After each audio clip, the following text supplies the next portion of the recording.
And we continue now with the author of the brand new book, America for Sale, Dr. Jerome Corsi. All right, you name names in this book. Yes. You give the names of people that you say are putting America up for sale, and a name that all our audience is familiar with. We hear it often, especially in presidential election years. This guy by the name of George Soros. Yes, and I also cite the writings. So George Soros says we have an international economy. What we need now is international governance systems to control the international economy. In other words, the UN, the World Bank, the IMF, to the detriment of American sovereignty. Because George Soros thinks that nation states are like when kings had castles. Well, when you say that, that would mean that we the people, the United States Constitution, would be circumvented at the altar of this one world what? One world government, one world secondary. Our sovereignty would be subject to the dictates of the World Trade Organization, the World Bank, the International Monetary Fund, the UN. In Soros's view, we've got an international economy. So the international governance organization should set the rules. So that means, and he has said this, you've gone through and you've I've cited his writings. In his past. In the book, in America for Sale, I quote page by page out of Soros's writings, where he says things like, nation states like the United States should be when kings had castles. And this raises a question. How does somebody like that, a multi-billionaire, have the power to impact so much in terms of our electoral process? Well, with his billions, he thinks he can buy votes, and he always has gone, I mean, he bet against the pound. It's how he made his original money. Now he's betting against the dollar. He doesn't want U.S. sovereignty or U.S. economic strength to be predominant. So you've got this global vision which dictates his backing of Barack Obama. But, you know, look at all the groups that he's formed, and look at all the groups that he funds, all these Democratic groups, many of which attack me personally. Absolutely. Or any opponent of any opponent of the president or any opponent of the Democratic... Or supporter of U.S. sovereignty. Anyone who wants there to be a strong U.S. economy, who cares about the U.S. worker, who cares about the 9th and 10th Amendment and limited government, George Soros singles out and wants to attack. All right, so he's number one in terms of who you blame. Yes. The second group that you blame is the Obama administration itself. Yes, because the Obama administration has gone along with this globalism. If you just take a look at the last G20 meetings in London in April and just recently in Pittsburgh, agreements have been signed that undermine the dollar.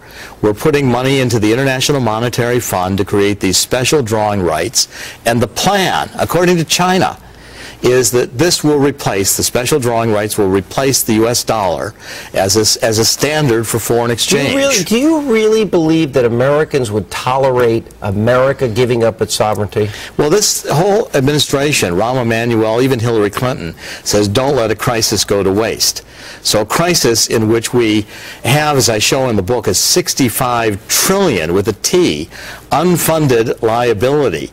Money that we're going to have to pay out in Social Security, Medicare, Medicaid. There's no way of I don't dispute its facts, but do you really believe that they, in their mind, want America to cease to exist? Because when you say it gives up its sovereignty, America, as we know it, ceased to exist. What I show is President Obama is post-American.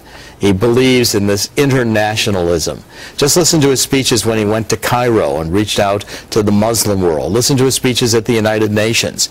It's no longer, he puts down American exceptionalism. He does. Well, his answer was that, well, I assume the Greeks think, you know, there's Greek exceptionalism, et cetera, et cetera. So, you know, the United States, where is the shining city on the hill? Where is the defense of the U.S. middle class? But do you think, are these just socialist policies, or are these policies that really would surrender American sovereignty? They really surrender American sovereignty, and I document that with the Economics in America for Sale. That's why I go through George Soros's writings, Zbigniew Brzezinski's writings. Well, let's go to Brzezinski here for a second. He was Jimmy Carter's his national security advisor, foreign policy advisor. Right, exactly. And he recently was quoted as talking about that if the Israelis deem it necessary to take out Iranian nuclear facilities to shoot Israeli planes out of the air. How is he on the list of the people that you blame? Well, because Brzezinski has advocated, again, that the United States, as a superpower, should not be dominant in world affairs. We should let international organizations like the United Nations even determine international foreign policy. tell the White House what they can and can't do, where the president should first go to check with the Security Council. I mean, here's Barack Obama chairing the Security Council. Zbigniew Brzezinski would have the Security Council determine what the president could or could not do in foreign affairs, including Afghanistan or Iran or any other. That's pretty frightening. It is frightening. Yeah, but that reminds me of just that weak foreign policy of Jimmy Carter. Well, and we got Jimmy Carter too. Worse. You know, and Barack Obama, I would argue worse. Barack Obama is much more concerned with what the world opinion is when he should be concerned with the people who are losing their homes and their jobs, the American middle class. And that's why I'm calling in America for Sale for the rise of 21st century American patriots. All right, you've got this last guy, this Columbia University Joseph professor. Stiglitz. Okay. And Stiglitz, again, is a good example because he's an economist, but he says, oh, globalism is fine. We should have international trade to the detriment of the United States, but we should have the underdeveloped countries be more represented, and U.S. wealth should be transferred to underdeveloped countries. So we're going to pay for their health care too? And Barack Obama in Pittsburgh signed agreements, again, with the International Monetary Fund is going to allow greater governance for China and the underdeveloped countries.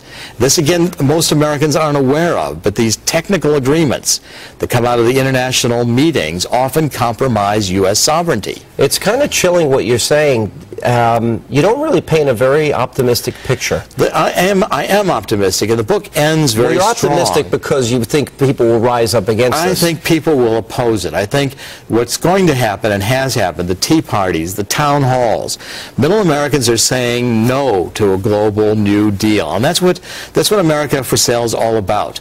How you can organize your life to survive economic hard times, pay off debt, make sure you get your primary residential real estate, consolidate families, and then go back to the fundamental principles of the Constitution, the 9th and 10th Amendments, limited governments, and just say, no, international trade is fine.